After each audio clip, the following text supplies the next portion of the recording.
چنانچہ اب اگر وہ مجھے طلاق دے دیتے ہیں تو میں عدت کیسے گزاروں گی، اس کے بارے میں بتائیں۔ دیکھیں اگر شوہر اللہ نہ کرے کہ آپ کی طلاقیں ہوں اور آپ کی اچھی انڈرسٹینڈنگ ہو جائے،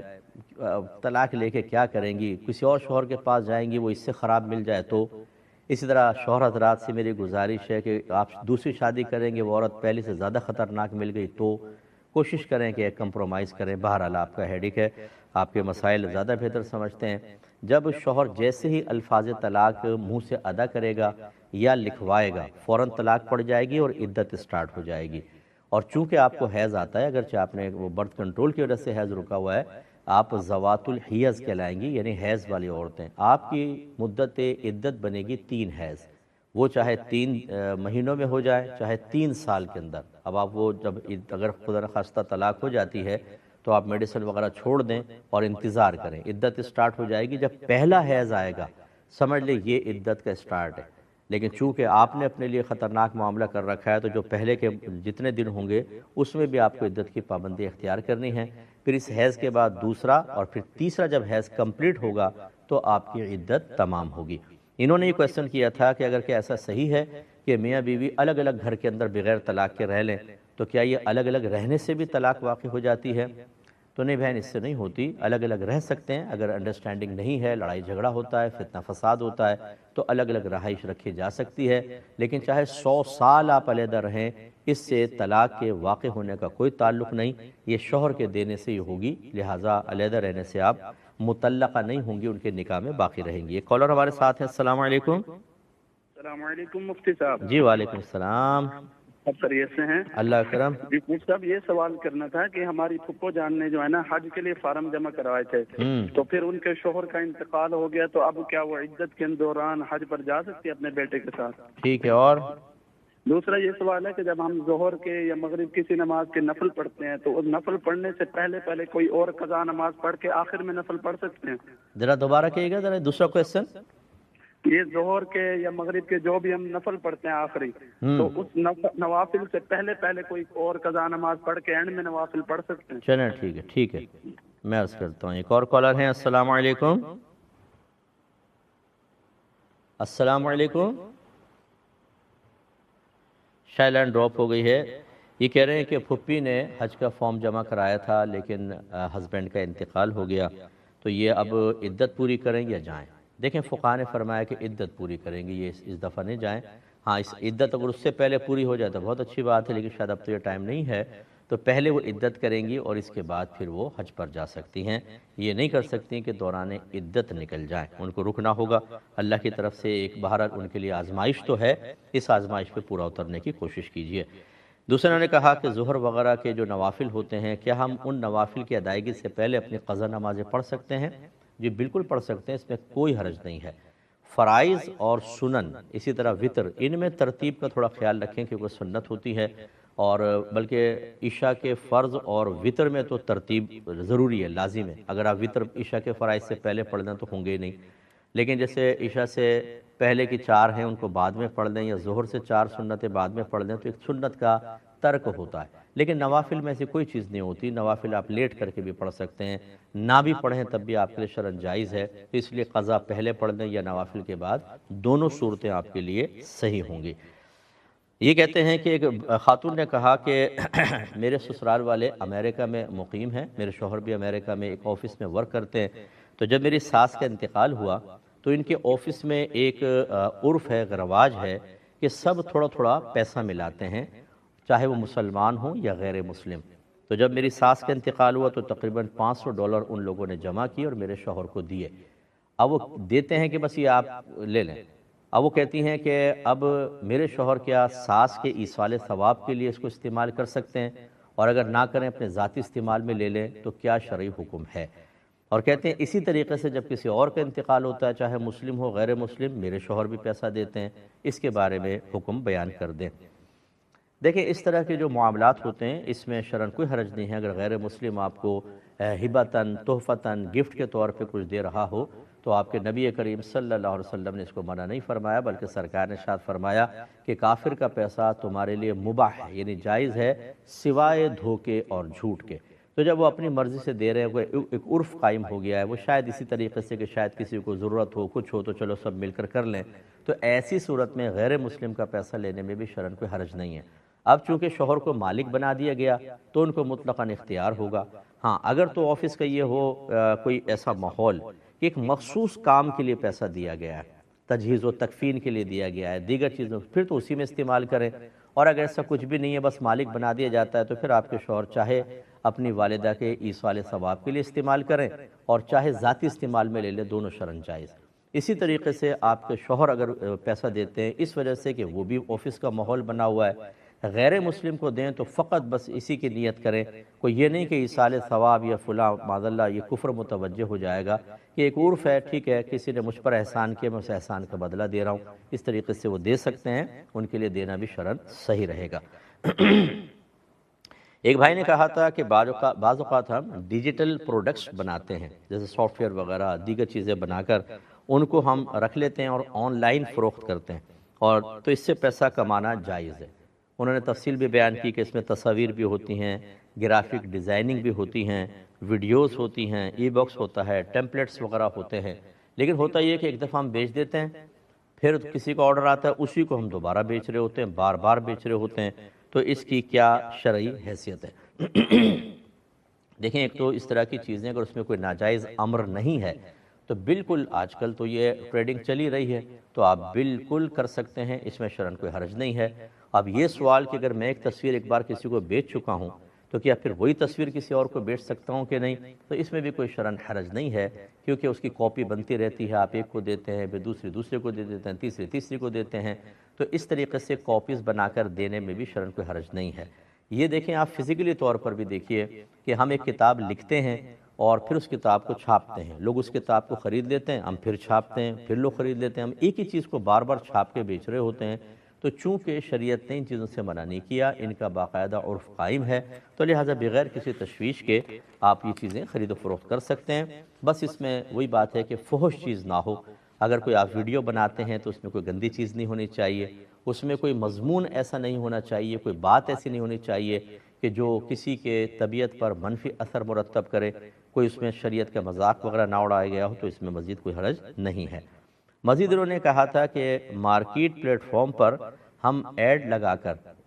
کر اپنے پروڈکٹس کو چاہتے ہیں کہ پروموٹ ہوں، تو بعض اوقات اس ایڈ کی وجہ سے ہمیں آرڈر جلدی مل جاتے ہیں اور ہماری چیز آگے آ جاتی ہے اور دوسرے کے پیچھے رہ جاتی ہے، تو اگر دوسرے کے پیچھے رہ گئی تو کیا ہم نے اس کا حق سلب کیا ہے، اس کا کیا حکم ہوگا؟ دیکھیں کوئی حق سلب نہیں کیا، یہ اصل میں الامور بمقاصدہا ایک مشہور ضابطہ ہے کہ تمام معاملات آپ کے قصد و ارادے کے مطابق ہوتے ہیں، یعنی ان کا نتیجہ آپ کے ارادے کے مطابق مرتب ہوگا۔ اگر آپ دوسروں کا حق ہی مارنا چاہتے ہیں کوئی کمائی نہیں میں کما لوں، اور ایسی چلاکیاں کرتے ہیں کہ بیچاروں کے کاروبار خراب کرتے ہیں، اس نیت سے کر رہے ہیں تو یہ نیت کا فساد ہے، اس میں آپ قابل گرفت ہوں گے۔ لیکن اگر ایسا نہیں ہے، آپ کسی کو نقصان نہیں پہنچانا چاہتے لیکن اپنی چیز کو چاہتے ہیں کہ لوگ زیادہ سے زیادہ خریدیں، اس میں شرعاً کوئی حرج نہیں ہے۔ جتنے ٹی وی پر ایڈ چل رہے ہوتے ہیں، کولڈ ڈرنک کے ہیں یا چائے کی پتی کے ہوتے ہیں، ہر ایک چاہتا ہے کہ میری چیز کو زیادہ زیادہ لے، تو اگر یہ قاعدہ قانون بنا لیا جائے کہ آپ کے زیادہ ایڈ چلانے سے دوسرے کا کاروبار متاثر ہو سکتا ہے، لہذا آپ ایڈ ہی نہ چلائیں، تو پھر کیسے کام ہوگا؟ اور کیا آپ کے نہ چلانے سے دوسرا نہ چلائے گا؟ وہ چلائے گا، وہ بھی چلاتا ہے، لیکن بعض اوقات آپ زیادہ کامیاب ہو جاتے ہیں، تو بہرحال اس میں بھی شرعاً کوئی حرج نہیں ہے، آپ کر سکتے ہیں۔ ایک بھائی نے مزید ایک کویسچن کیا تھا کہ میں جس کمپنی میں کام کرتا ہوں، میرا ایک دوست بھی کام کرتا ہے اور وہ ڈیوٹی کے دوران آن لائن ٹریڈنگ کا کام کرتا رہتا ہے، جیسے کرنسی اور سونے وغیرہ کی خرید و فروخت، کیا یہ شرعاً جائز ہے یا نہیں؟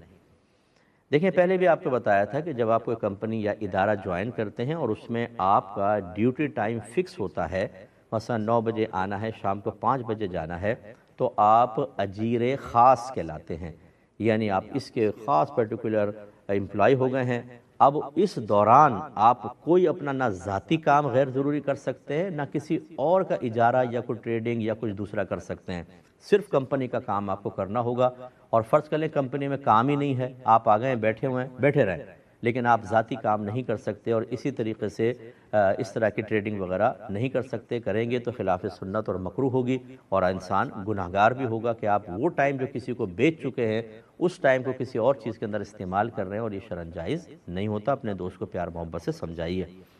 ایک مختصر سا بریک لیں گے، ہمیں یقین ہے آپ ہمارے ساتھ ہی رہیں گے. بسم اللہ الرحمن الرحیم. ایک بھائی نے کویسچن کیا تھا کہ بعض اوقات چھوٹے بچے یہ جعلی سانپ ہوتے ہیں، ان سے بڑوں کو ڈراتے ہیں، اور بڑے جو ہیں انہیں خوش کرنے کے لیے جھوٹ موٹ ڈرتے ہیں، تو بچے بڑے خوش ہوتے ہیں. تو یہ جھوٹ موٹ ڈرنا کیا یہ شرعاً جائز ہے یا نہیں ہے؟ دیکھیں یہ جائز ہے. یہ اصل میں جو ہم کہتے ہیں کہ جی جھوٹ نہ بولیں بچوں کے ساتھ، تو اس میں اگر دھوکے کا پہلو ہوتا ہے تو وہ منع کیا جاتا ہے. باقی بچوں کو خوش کرنے کے لیے بعض اوقات دیکھیں بڑوں کو بچے دھکا دیتے ہیں، وہ بڑا دور جا کے گر جاتا ہے تو بڑے خوش ہوتے ہیں کہ ہم ریسلنگ جیت گئے، یا اوپر آ کے مارنا شروع کرتے ہیں، بڑے اس طرح کرتے ہیں. تو ان میں چونکہ جھوٹ دھوکہ دینا بچے کو مقصد نہیں ہوتا بلکہ خوش کرنا اس کے دل کو یہ مقصود ہوتا ہے، تو اس کو حکمت اور مصلحت پر محمول کریں گے اور یہ شرعاً بالکل جائز ہے. ایک بھائی نے کہا کہ میں نے ایک اپنی گاڑی کا آن لائن سودا کیا، اشتہار ڈالا ہوا تھا، کال آئی تو ایک اسکریپ ڈیلر تھا، اس کو میں نے وہ اپنی گاڑی فون کال پر مثلا 1000 درہم میں بیچ دی. اس نے اس کے پرزے نکال کے سب علیحدہ علیحدہ کر کے بیچنے تھے. تو اس گاڑی میں میرا کچھ پیٹرول تھا اور میں نے ایک اسپیکر بھی اس میں لگایا تھا جو پہلے موجود نہیں تھا، یعنی اصل گاڑی میں نہیں تھا، میں نے اپنے پاس سے لگوایا تھا. تو کیا میں جب گاڑی اس کو ڈیلیور کروں تو یہ پیٹرول اور یہ جو اسپیکر ہے یہ نکال سکتا ہوں یا نہیں؟ انہوں نے کچھ تفصیل بیان کی تھی. پیٹرول پر تو وہ راضی ہو گیا تھا کہ آپ نکال لیں، اسپیکر کے بارے میں انہوں نے کویسچن کیا. دیکھیں پہلے ایک بات سمجھ لیجئے کہ جب ہم کسی چیز کا سودا کرتے ہیں تو بعض چیزیں اصل شے کے تابع ہوتی ہیں، ان کا ذکر نہ بھی کریں تو وہ ساتھ ہی بکتی ہیں. مثال کے طور پہ جب ہم ایک مکان کا سودا کرتے ہیں تو اس میں جو دروازہ لگا ہوا ہے یہ مکان کے ہی تابع ہوتا ہے. کبھی ایسا ہوا کہ ہم یہ کہتے ہیں کہ گیٹ سارے ہم توڑ کے لے جائیں گے، مکان تمہارا، یا مکان بیچ دیا اور گیٹ توڑنے لگے، وہ کہے کیا کر رہے ہو؟ تو ہم کہیں مکان بیچا ہے، گیٹ کوئی توڑ بیچا تھا تمہیں، کھڑکیاں کوئی بیچی تھی، یہ الیکٹرک کی پوری لائن کوئی بیچی تھی،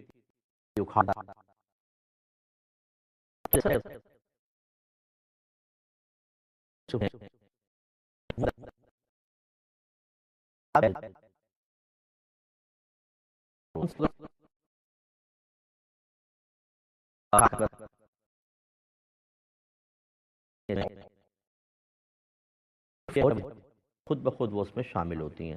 جیسے دروازوں کے اندر جو لاک لگے ہوتے ہیں اسے کوئی بھی نہیں نکالتا، لیکن جو بڑے تالے لگے ہوتے ہیں جو ہم کی سے لگاتے ہیں، آپ دیکھیں ان کو لوگ نکال لیتے ہیں، دوسرا اپنا تالا لا کر لگاتا ہے. تو اس کا مطلب یہ ہوا کہ جو چیز اصل شے کے ساتھ انتہائی متصل ہوتی ہے، عرفاً ساتھ شامل ہی مانی جاتی ہے، جب آپ سودا کریں تو اگر اس کا علیحدہ ذکر نہ بھی کریں وہ خرید و فروخت میں شامل ہوگی. اس اصول کی روشنی میں آپ دیکھ لیں کہ جب آپ نے اصل گاڑی میں تھا ہی نہیں اسپیکر، اب آپ نے لگایا تو لازم سی بات ہے اس کو تو پتہ بھی نہیں ہوگا کہ اس گاڑی میں اسپیکر لگا ہے کہ نہیں لگا. اور اسپیکر بعض اوقات وہ گاڑی کے تابع نہیں ہوتا، لوگ نکال ہی لیتے ہیں، اور خصوصاً آپ کی والی سچویشن میں، لہٰذا بالکل آپ نکال سکتے ہیں. اور پیٹرول کا تو پہلے آپ بات کر چکے ہیں. انہوں نے لکھا تھا کہ تم نے تو توڑنی ہے گاڑی میں، اپنا پیٹرول نکال لو، اس نے کہا چلو نکال لو. تو پیٹرول بھی آپ اس صورت میں نکال سکتے ہیں اور بغیر بتائے اس کو نکال سکتے ہیں. اسپیکر جیسے اس کو بتانے کی بھی حاجت نہیں، وہ آپ کا ہے، اس کو استعمال کیا جا سکتا ہے.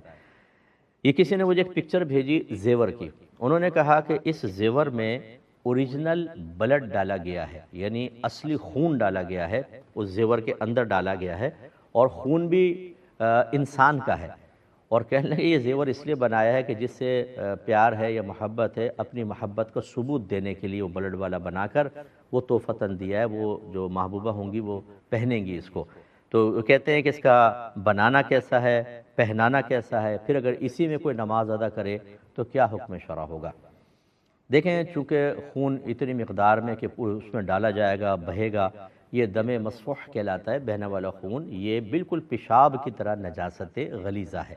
گویا کہ وہ زیور ایک نجاست غلیظہ کے ساتھ بنایا گیا ہے، اور ہماری شریعت نجاست غلیظہ کا اس طرح کا استعمال شرعاً بالکل ممنوع اور حرام رکھتی ہے. تو اس کا بنانا بھی ناجائز، اس کا پہننا بھی ناجائز. اور اگر وہ اسی زیور کو پہن کر کوئی خاتون نماز ادا کریں گی تو اگر وہ اتنی کثیر مقدار میں وہ بلڈ ہے، کیونکہ انہوں نے زیور دکھایا کافی زیادہ اس میں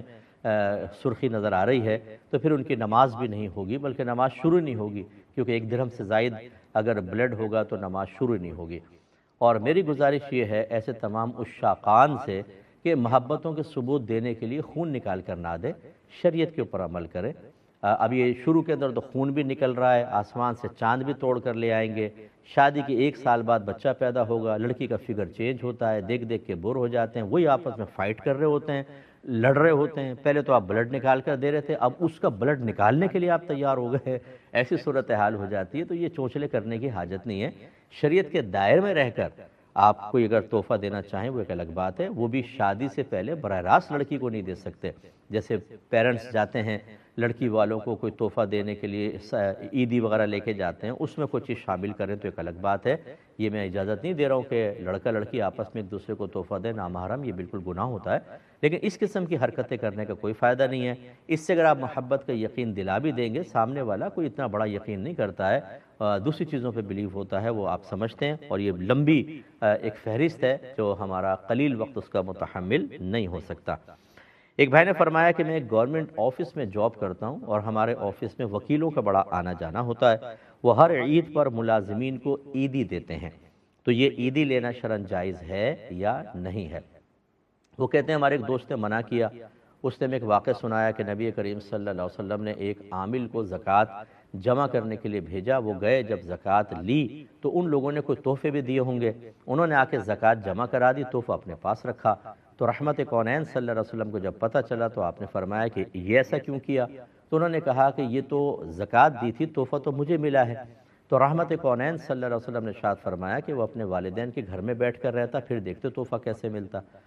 تو یہ اب دوست استدلال کرتے ہوئے کہتا ہے کہ چونکہ نبی کریم نے تحفہ لینے کو دیکھیں منع کیا، ان کو کہا کہ جمع کرائیں بیت المال میں، اس لیے آپ بھی نہیں لے سکتے۔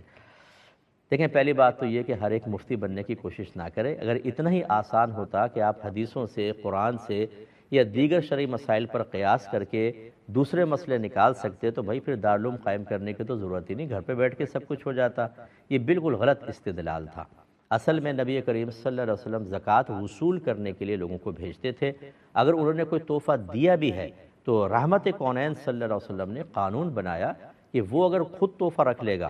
اگر یہ عادت قائم ہو جاتی تو پھر رشوت کی عادت آگے پڑ جاتی۔ وہ آپ سمجھ رہے ہیں، کیونکہ عامل جا کر جو ہوتا تھا، سرکار کا عامل جیسے جانوروں کی زکوٰۃ نکالنی ہو، سب جانور سامنے لاتا، ان کا حساب کتاب کرتا، پھر ان کو دیکھتا، پھر ان میں سے وہ جانور بطور زکوٰۃ لیا کرتا تھا۔ اب اگر وہ گفٹ دے دیں گے تو پھر یہ ہو سکتا ہے آگے یہ معاملات ہوتے کہ اچھے جانوروں کو چھوڑ کر زکوٰۃ کے لیے خراب سے جانور لے لیے، کیونکہ گفٹ ملا ہے۔ اس سے چونکہ خرابیاں پیدا ہوتی، اس لیے میرے آقا صلی اللہ علیہ وسلم نے منع فرمایا۔ اب وہ کہاں وہ زکوٰۃ کا مسئلہ عامل کا،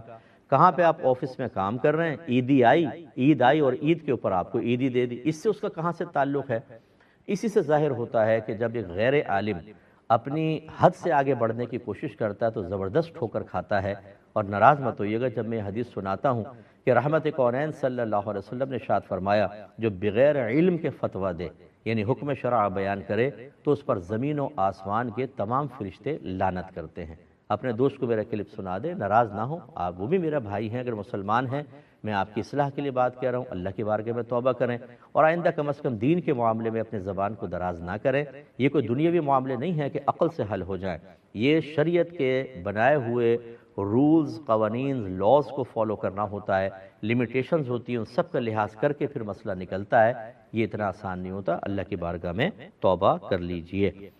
یہ کہتے ہیں کہ ایک شخص ہے بہت بڑا، وہ دھوکے باز ہے، بہت جھوٹ بولتا ہے، اللہ کی قسمیں کھا کھا کے جھوٹ بول دیتا ہے، منافقت اس میں کوٹ کوٹ کر بھری ہوئی ہے، جب بھی اس کا جھوٹ ہم پکڑ لیتے ہیں تو وہ لڑنا شروع کر دیتا ہے، اور آخر میں کہتا ہے کہ مجھے تو اللہ نے بنایا ہی ایسا ہے، اور کہتا ہے کہ اللہ نے مجھے بنایا، اسی کو پتا ہوگا میں اتنا بڑا جھوٹا کیوں ہوں۔ تو اس کا اس طرح کہنا کیا یہ شرک ہے یا اللہ تبارک و تعالی پر الزام ہے؟ دیکھیں شرک تو نہیں ہے، لیکن اس کی جہالت ہے، حماقت ہے، اللہ تعالیٰ پر بہت بڑا بہتان ہے اور اپنے ایمان کی تباہی کا ذریعہ ہے۔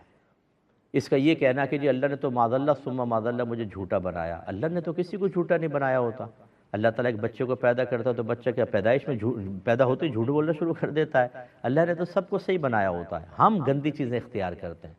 اب اس شخص کا علاج یہ ہے کہ کوئی مطلب کیجئے گا نہیں، میں سمجھانے کے لیے کہہ رہا ہوں کہ کوئی اس کو پکڑ کے خوب مارنا شروع کرے، دبا کے 4-5 آدمی، اور جب یہ کہے کیوں مار رہے ہو تو بولے ہمیں تو اللہ نے بنایا ایسا ہے، جو سامنے آتا ہے مارنا شروع کر دیتے ہیں، تو بھئی ہمارا تو قصور نہیں ہے نا، اللہ نے بنایا ایسا ہے، اب کیا بولے گا بتائیں؟ یا اس کی جیب سے سارا پیسہ نکال لو، موٹر سائیکل چھین لو، اسے گھر میں آگ لگا دو اور بولے ہمیں تو بنایا ایسا ہے کہ ہمیں جہاں جاتے ہیں آگ لگانے کو دل چاہتا ہے،